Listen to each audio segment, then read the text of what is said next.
안녕하세요 여러분. 오늘 우리가 수업할 거는 수능 특강 독서 인문예술 지문 개념 4강 공연예술 시장과 수요 공급에 대한 얘기입니다. 지문 내용은 아주 까다롭진 않은데 여러분들이 경제를 늘 어려워하니까 그게 문제죠. 경제 지문 치고는 쉬운 편이니까 우리가 좀 자신감을 가지고 알겠죠? 진행해 봅시다. 갑니다. 빨리빨리 가봅시다. 자, 먼저 공연 예술, 그냥 머릿속에 콘서트를 떠올리면 돼요.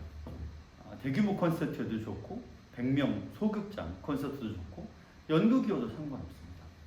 이런 것은 일반 재화라고 하는 건 여러분들이 입고 먹고 마시고 있는 그 모든 것, 모든 상품을 재화라고 해요. 불확실성이 크다. 자, 화제는 공연 예술 시장이고요. 불확실성. 왜냐하면 시장의 원리가 공연 예술 시장에도 적용은 되는데 문제는 수요와 공급을 이용한 분석은 공연 예술 시장을 분석하는 데에도 유용하다는 건데 애초에 여러분들이 수요와 공급을 이용한 분석 이게 지금 뭔지 아냐는 거죠. 사실 어려운 건 아니에요. 수요라고 하는 말을 앞으로 여러분 반드시 이렇게 이해하시고 마찬가지 공급이라는 말은 이렇게 이해하세요. 이게 원칙이에요. 알겠죠? 이걸 모르면 아예 경제지문을 할 수가 없습니다. 사고 싶어요, 팔고 싶어요. 인 거죠.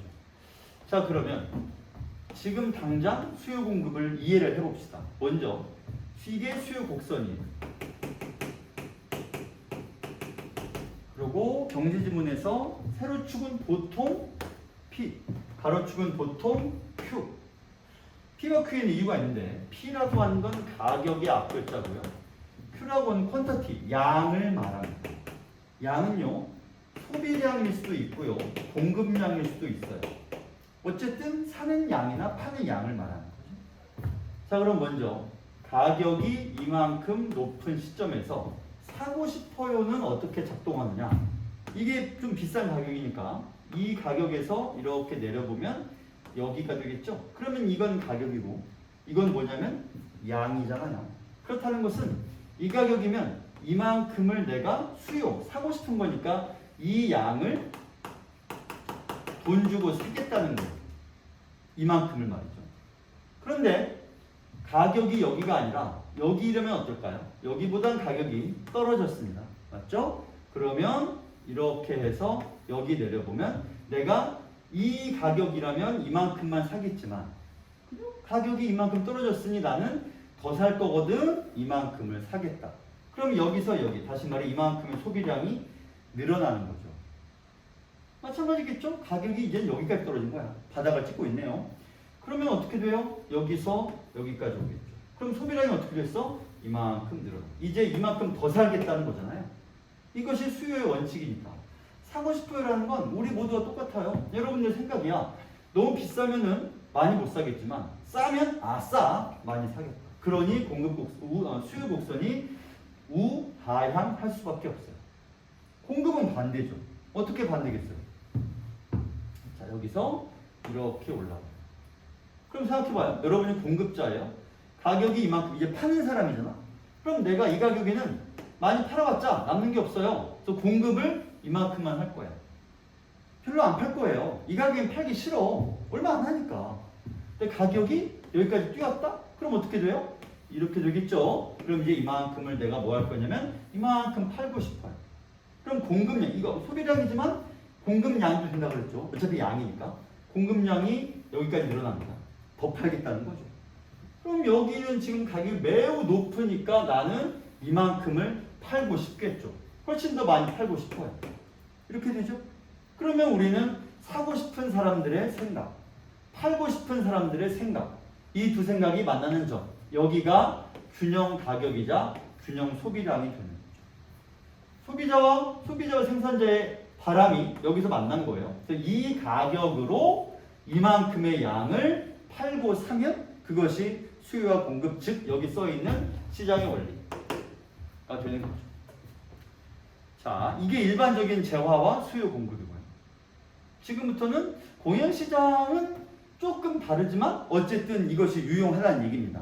왜 그런지를 한번 알아봅시다. 왜일까요? 자, 소비자가 자신의 효용을 극대화한다라는 말이 써 있고요. 원칙이 소비자 선택의 효용을 극대화한다. 효용이라는 말은 무슨 말이냐? 만족도라고 생각하면 됩니다. 내가 무언가를 입고 먹고 쓰고 할 때 내가 만족하는 정도를 효용이라고 해요. 그러면 효용을 누구나 극대화하고 싶습니다. 더 만족도를 높이고 싶잖아요. 자, 소비자는 각 재화, 여러분이 입고 있는 옷, 쓰고 있는 펜, 점심으로 먹은 거, 각 재화 소비에 대한 한 개의 효용을 해당 재화의 가격으로 나눈 화폐 단위당 한 개의 효용이 소비하고자 하는 모든 재화에서 같아질 때 그때를 효용 극대화가 이루어진다. 이 원칙의 이름이 한계 효용 균등의 법칙입니다. 무슨 말인지 설명해 보자. 첫 번째, 여러분들이 입는 거, 먹는 거, 사는 거 각각의 재화에 돈을 지불합니다. 그러면 옷을 지금 한 벌 샀어요. 근데 봄이고 하니까 옷을 하나 더 사고 싶어. 한계 효용이 한계라는 말은 한계를 의미하지는 않아요. 그럴 리가 없죠. 이건 한계고 이건 한계. one thing 이거잖아요. 근데 이거와 이거는 의미로 볼 때는 신기하게도 비슷함. 왜냐하면 한계 효용이란 한 개를 더 사거나 쓸 때라는 뜻이거든요. 그럼 한계 효용은 내가 한 개 더 살 때 얻는 효용. 효용이 뭐라고요? 만족도. 그러면 내가 옷을 가지고 있는데 한 개, 옷 한 개를 더 살 때 나한테 느껴지는 효용을 한계 효용이라고 불러요. 한계란 말은 원래는 이런 뜻이거든요. 원래는 한계란 말은 이거예요. 가장자리의라는 뜻입니다. 그래서 한계 효용, 한계 소비, 한계 생산 이런 말을 쓰는데 근데 가장자리라는 말은 결국 전체 덩어리가 있으면 이 덩어리에서 하나가 더 여기에 추가될 때를 말하잖아. 그럼 여기가 지금 가장자리죠? 이 가장자리가 여기까지 늘어날 거 아니야? 그래서 이만큼이 추가될 때 끝에 여기가 원래 끝이었는데 끝에 이 한 개가 더 붙을 때 생기는 거를 말하는 거라서 그냥 한 개라고 이해해도 상관없어요. 이건 심지어 이 지문뿐 아니라 여러분들이 앞으로 보는 모든 경제 지문에 동일하게 나올 테니까 지금 알아두면 이익이겠죠. 자, 그 다음 그러면 어떤 재화를 소비할 때 내가 하나 더 소비할 때 넣는 만족도를 그 재화의 가격으로 나누면 화폐 한 단위당 얼마나 많은 한계 효용을 즉 만족도를 내가 누리는가. 이거를 옷, 신발, 펜, 아이폰, 뭐 핸드폰 아니면 음식 무슨 음식이 됐든 모든 재화에서 평균을 내는 거예요. 근데 그 모든 재화의 한계 효용이 모두 같다면 여기 있죠? 같다면 그것이 효용이 극대화되었다라고 해서 한계 효용이 여기 써 있죠? 균등. 균등이란 말은 같다는 얘기잖아요. 뭘 사든 내가 돈을 1,000원 혹은 10,000원 똑같은 돈을 지불했을 때 느끼는 만족도가 균등해질 때 그때를 가리켜 한계 효용 균등의 법칙이라고 부르고요. 이거는 예술시장에서도 중요한 의미가 있대. 이게 왜 의미가 있냐? 생각해봐요. 여러분들이 콘서트 보러 갈 돈으로 옷을 사요. 콘서트 보러 갈 돈으로 게임에서 아이템을 질러. 콘서트 보러 갈 돈으로 친구랑 맛있는 걸 먹어. 그때 그 비용이 공연 시장에서 콘서트를 보기 위해 쓰는 돈과 입고 먹고 쓰는 것, 딴 거를 위해서 쓰는 돈의 효용이 동일하다면 그때가 가장 나한테 선택의 고민 없이 공연을 선택할 수 있겠죠. 이 돈으로 다른 뭘 해도 효용이 공연을 보러 간다고 해서 부족하지 않으니까. 균등하잖아요. 그럼 콘서트를 선택할 수 있잖아. 물론 딴 걸 선택할 수도 있겠지만 콘서트를 선택하는데 내가 주저함이나 망설임은 없을 거 아니에요. 나는 내가 돈을 모아서 내 꿈인데 뮤지컬 레미제라블 있잖아요. 그거 프랑스에서 직접 팀이 와서 오리지널 팀이 공연하는 거 보러 가는 게 내 꿈입니다. 근데 그거를 로열석 아니면 어쨌든 앞자리에서 보려면 한 30만 원 이상을 내야 돼요. 돈을 언제 모으지? 그래서 그걸 보러 가고 싶은데 그때 내가 여기 30만 원 쓰는 거나 옷 사입고 신발 사고 밥 먹고 맛있는 거 먹으러 가고 아니면 뭐 더 어디에다 쓰든 그 돈이 효용이 다르지 않다고 여겨지면 나는 주저함 없이 레미제라블을 보러 가겠죠. 돈 아깝다고 생각하지 않고요. 이 말은 그 얘기입니다. 자, 소비자에게 주어진 예산, 자기 돈이 있을 거 아니에요? 나에게 쓸 수 있는 돈의 제한 내에서 공연 예술에 대한 수요가 다른 상품에 대한 수요와 늘 경쟁합니다. 근데 그 경쟁이 항상 효용이 균등하다면 경쟁 의미가 없잖아요. 뭘 해도 상관없으니까 자유롭게 선택할 수 있겠죠. 공연 예술 관람으로 얻는 한계 효용이 공연 예술 관람 비용과 동일한 가격으로 다른 상품을 소비할 때 얻는 한계 효용과 같거나 이 같다가 한계 효용 균등의 법칙이죠. 또는 그보다 크다는 말은 무엇이 무엇보다 크다는 얘기예요. 콘서트를 보러 가서 얻는 나의 만족도가 다른 데 돈 쓰는 동일한 비용을 여기다 10만 원 쓴다면 이 10만 원 가지고 다른 데 어떤 데 쓰는 것보다 콘서트에 10만 원 쓰는 게 내가 너무 행복하고 만족도가 높은 거야. 그래야지만 공연을 선택할 거 아니겠어요. 그래서 같거나 다른 것들보다 커야지만 소비자는 효용의 증가를 위해서 공연 예술을 선택하는 것이죠. 자, 여기까지 이해되죠? 그 다음으로 넘어갑니다. 일반적으로 공급 곡선은 가격 상승에 따른 공급량 증가로 우상향 얘기했어요. 이게 공급 곡선이죠. 우상향 이렇게 되잖아요. 그러나 공연 예술은 단기적으로 공급량을 조절하기가 어렵단 말은 무슨 말이냐면 이 가격에는 내가 이만큼만 공급하겠지만 가격이 빡 뛰면 그러면 나 많이 팔아야지 이만큼을 다 팔 거야. 이게 안 된다. 왜냐면 공연 가격은 정해지면 가격과 객석이 수가 정해지잖아요. 얼마에 몇 명을 동원할 거야. 잘 팔린다 그래서 갑자기 공연장을 2배, 3배 객석을 갑자기 만들 수가 없어요. 공연장은 한정돼 있으니까. 대신에 공연 일수를 늘릴 수 있겠죠. 근데 그 공연장에 그 다음이 이미 다른 팀에게 대관이 되어 있다면 다른 팀이 그 공연장을 빌렸다면 함부로 늘릴 수도 없겠죠. 그래서요. 이와 같은 이유로 공연 예술의 단기 공급 곡선은 일반적으로 공연 가격, 이게 가격이에요. 과 무관하게 공급량이 일정한 수직선 형태를 띈다. 자, 그럼 이건 무슨 말이 돼요?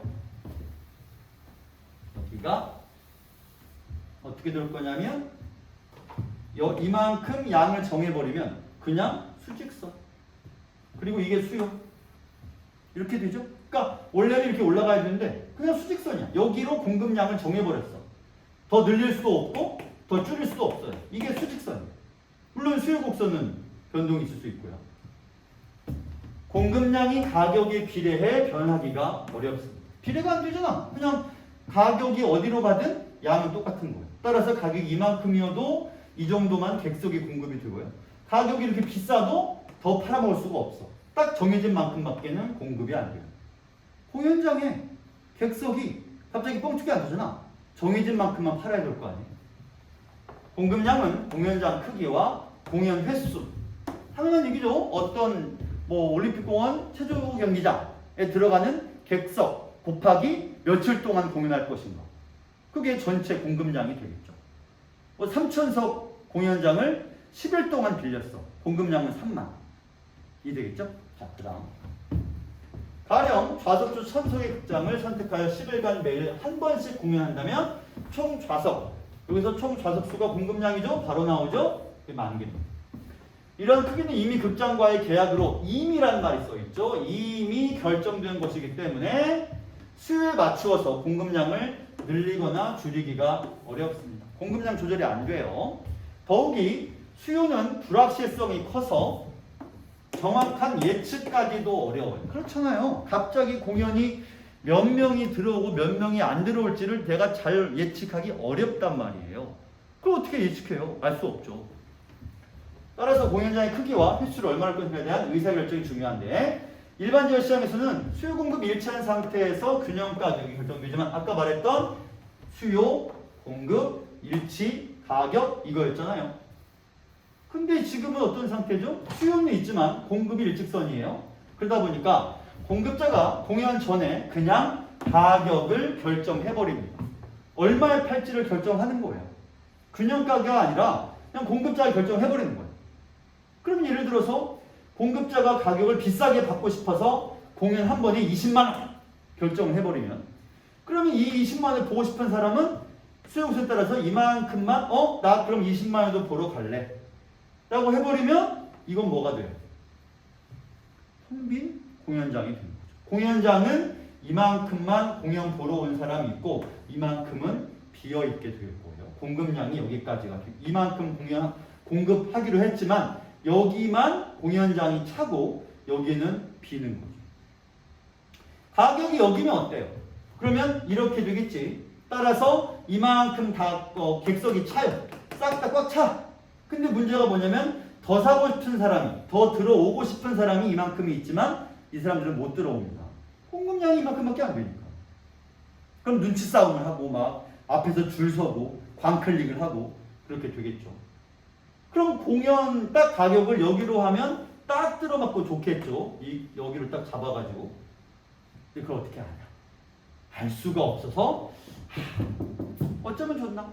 마치 독점 공급자처럼 공급량도 정하고 가격도 셋 중에 뭐로 할지를 정해야 되는데 이 가격을 무슨 점쟁이도 아니고 어떻게 맞추냐는 겁니다.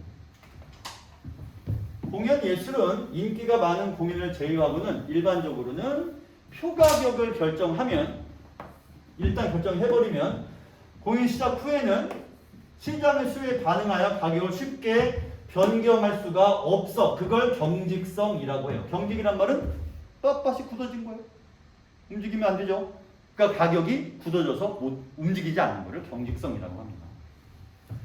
따라서 시장에서 수요와 공급의 불균형이 발생하면 수요는 엄청 많은데 공급은 몇 개 안 되거나 공급 안 되거나 이러면 그건 뭐 그냥 안타까움이지 어떻게 해결이 안 돼요. 일반적으로 주최 측은 관객이 적자가 발생. 그럼 이 말은 무슨 말이야? 수요와 공급 중에 이게 많은 거죠. 공급이 너무 많아요. 오는 사람은 없는데 공연장은 너무 큰 걸 잡았어. 적자가 발생하더라도 정상 가격으로 일찍 표를 구매한 소비자들을 고려해서 당일에 늦게 구매한 소비자에게 가격을 인하하지 않습니다. 여러분 같아도 내가 산 공연 가격이 있는데 늦게 오는 사람이 싼 값으로 들어왔어. 나도 늦게 사고 싶겠죠. 에이, 나 괜히 비싸게 주고 샀네. 이럴 거 아니에요? 인하하는 관행이 자리 잡으면 어떤 소비자도 표를 사지 않다가 마지막에 사려고 할 거예요. 따라서 그렇게 되게 되면 고정적인 수요층의 이탈. 안 사려고 하고 마지막까지 버티니까 그냥 가격을 깎아주지 않으면 이 공연은 가격이 안 내려가 하고 원래 살 사람들이 자꾸 깎아줘 버릇하면 나중에는 아예 안 사요. 따라서 질서가 훼손되죠. 이렇듯 공연예술 시장의 가격은 경직적, 다시 말합니다. 가격이 굳어있기 때문에 움직이지 않아요. 대형 공연은 수요층의 특성을 조사해서 수요를 예측하는 게 너무 중요한 거예요. 제대로 예측해야 손해를 안 보죠. 뭐 BTS가 이번에 공연을 이미 했나? 할 건가라고 이미 했겠죠? 국내에서 코로나 끝나면서 아직 안 했나? 한다는 얘기만 들었어요. 그렇게 되면 그 가격은 뭐 부르는 게 값이 될지도 모르겠지만 공연팀이 BTS만 있는 건 아니잖아요. 다른 많은 팀이 있죠. 만약 공연 수요 예측이 실제와 일치했다면 얼마나 좋겠습니까? 그러면 그 공연 수요 곡선은 일반적인 수요 곡선의 형태를 나타내며 이걸 말하는 거예요. 공연단체가 정한 표가격 수준에서 수요 공급이 일치하는, 말했죠? 수요와 공급이 일치하는 여기를 점쟁이처럼 딱 맞춘 거예요. 최고죠. 이때 가격은 당연히 균형가격. 이 두 개가 만났으니까 균형가격이 되는 거죠. 공급자가 수입을 극대화하는 방법으로 가격 차별 정책이 있다. 자, 이제는 얘기가 좀 달라집니다.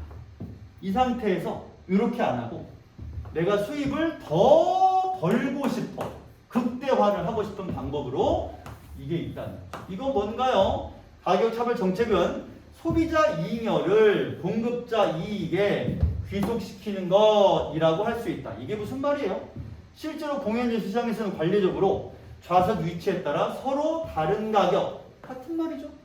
가격 차별 정책. 그게 어떻게 하는 거냐? 자, 설명할게요. 가령 공연단체가 특별석과 일반석 두 가지 정책을 실시한다고 하자. 이 그림입니다. 자, 여러분 보세요. 여기 지문이 써 있는데 그냥 그래프로 바로 설명할게요. 먼저 여기를 말하기 앞서 내가 이쪽을 보고 설명합니다. 이 그래프 해도 되는데 다시 할게요. 수요곡선이에요. 수요곡선. 그리고 여기를 가격 균형 가격이라고 하자. 그러면 소비자는 먼저 어떤 소비자는 이렇게 비싼 가격에서 기꺼이 소비할 의향이 있어요. 나 돈 더 줘도 좋으니까 물건 빨리 내놔. 돈 비싸게 줄게. 그럼 이 사람들은 이 가격을 요구해도 여기서 이만큼을 소비를 할 거예요. 그러면 이 소비자 입장에서는 가격이 이 가격이어도 살 건데 여기가 가격이네. 그러면 이만큼은 뭐가 돼요?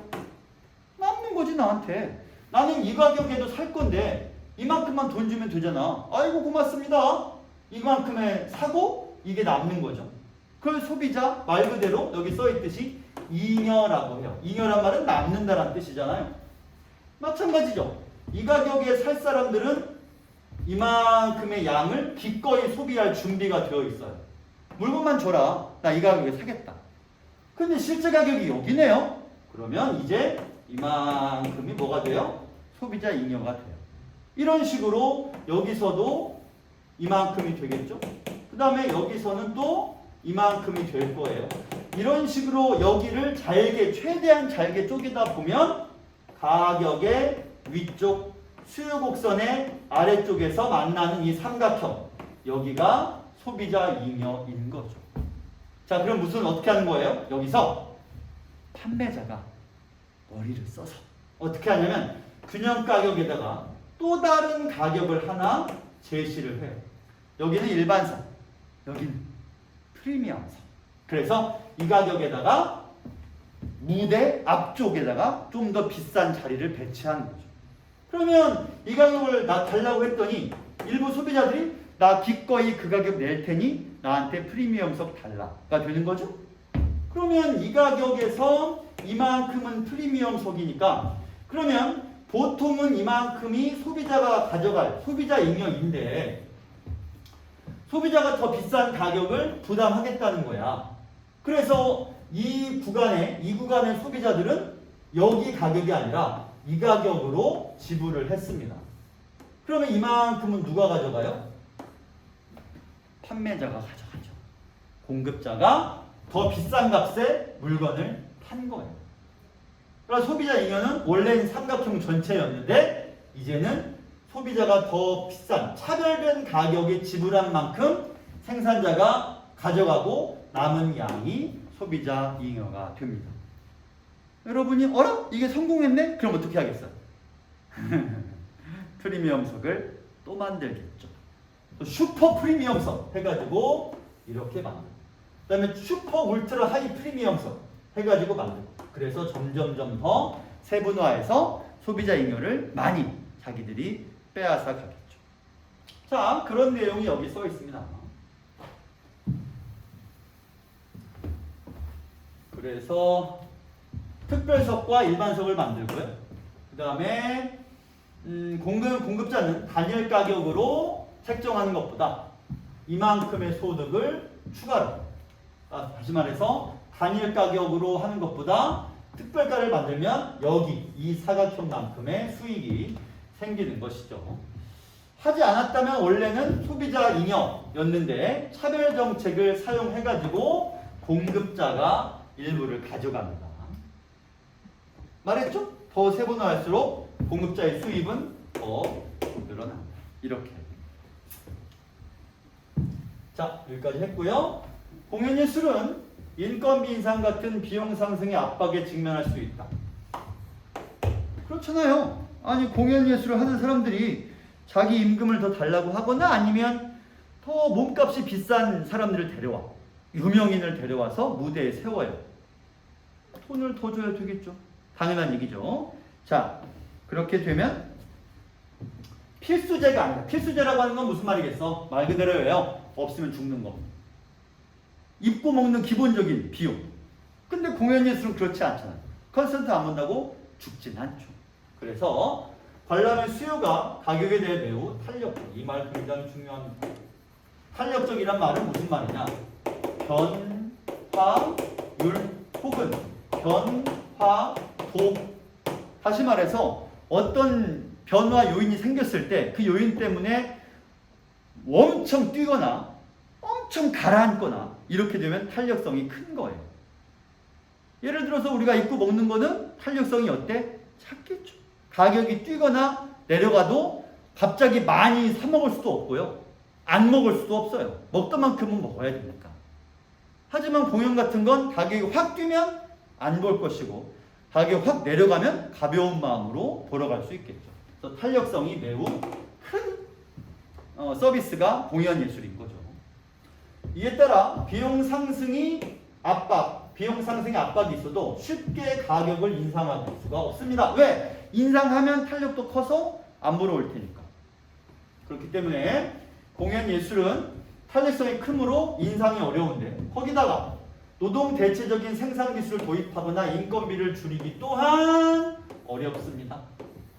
공연에다가 무슨 생산 기술, 기계를 도입하겠어요? 불가능하잖아요. 또한 인건비를 마음대로 줄이기도 어렵죠. 공연 예술은 노동제약적, 이 말이 무슨 말이야? 기계 없이 사람들이 모여가지고 만드는 것이란 뜻입니다.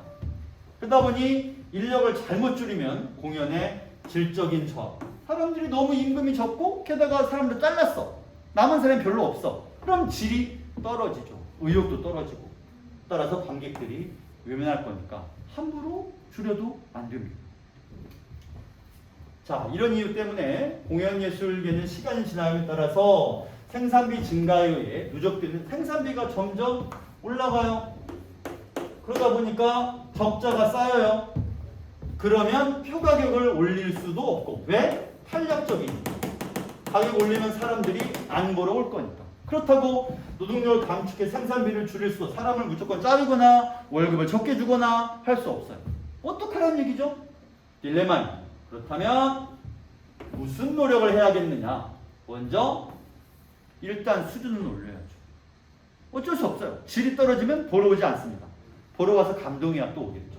그 다음 수요자에 대한 치밀한 분석을 통해 수요자의 특성과 수요 양세에 직하여 그에 맞는 이거죠. 이거 가격을 똑바로 설정해야 한다는 것이죠. 두 가지, 공연의 질을 올리고 가격을 똑바로 설정해야 합니다. 자, 1번 옳은 걸 고르라는 문제죠. 그럼 5번 선지 수요 크기의 불확실성은 공연의 가격을 균형 가격으로 결정하기가 어렵게 만드는 요소이다. 다시 말해 얼만큼 보러 올지 모르니까 가격을 여기로 할지 여기로 할지 여기로 할지 예측이 힘들다. 얼마나 보러 올지 모르니까 딱 떨어진 선지죠. 그러면 1번부터 1번 왜 틀려요? 공연의 수요는 다른 상품의 수요와 경쟁이 없이. 왜 없어요? 콘서트 보러 갈 돈으로 옷 사고 뭐 폰 사고 신발 사고 밥 먹으러 가고 경쟁이 있죠. 2번 공급량은 가격에 비례하므로, 잠깐만, 일단 공급량과 가격이 비례한다고 했지만 공급량은 일직선이잖아요. 따라서 단기 공급 곡선은 우상향이 아닌 직선의 형태를 띱니다. 3번 공연 시장은 일반 시장보다 가격 조정을 통해 수요 공급 불균형 해소가 더 힘들죠. 왜냐면 가격 조정이 안 되니 한 번 정하면 끝이에요. 수정이 안 돼요. 4번 좌석 위치에 따라 표 세분화. 차별화하면 공연자에게 이익이 돌아가죠? 세분화한다면 수입이 왜 감소해요? 증가해야죠. 그래프에서 봤잖아요. 다음 2번. 자, 잘못된 것을 고르라 라는 문제네요. 그러면 여기 특별석으로 정해서 이만큼을 팔기로 했습니다. 원래 $100. 그러면 이 차이가 가격 차별화 정책이죠. 5배까지 인상했습니다. 그런데 이러한 프리미엄 티켓이 보편적인 가격이 된 거죠. 왜요? 이 가격을 보고 그 좋은 자리에 이 가격을 내겠다는 사람이 있으니까. 그러니까 공연자에게는 돈이 많이 생기고 보러 오고 싶은 사람은 좋은 자리를 더 비싼 돈 내고 차지할 수 있으니까. 다음 두 번째, 다이내믹 프라이싱. 이건 뭐냐면 표 가격을 인상하거나 인하하는 건데 동일 등급의 좌석이라도 날짜가 임박해서 구입한 관객에게는 더 비싸게. 발상의 전환이죠. 늦게 사는 사람에게 싸게 주는 게 아니라 늦게 사는 사람에게 더 비싸게 파는 거예요. 거꾸로 일찍 사는 사람은 정상가나 혹은 싼 값에 구할 수 있겠죠. 발상의 전환입니다. 틀린 걸 고려를 했으니 바른 선지다 올바른 선지고 2번을 보면 가는 보편적으로 존재하는 가격의 경직성이 공급자의 독특한 경직성이라고? 경직은 못 움직이는 거랬죠. 근데 가는 바꿨잖아요. 100달러를 480달러로 변화를 주었으니까 경직성이 강화되는 게 아니라 약화되어야 하겠죠. 가격을 변화를 주었으니까. 나머지는 설명했고요. 3번은 생산비를 줄이는 방안. 표 가격을 올리면 사람들이 안 올 것이고 생산비를 줄이면 질이 떨어지겠죠. 결과적으로 수요는 어떻게 되겠어요? 떨어지겠죠. 감소.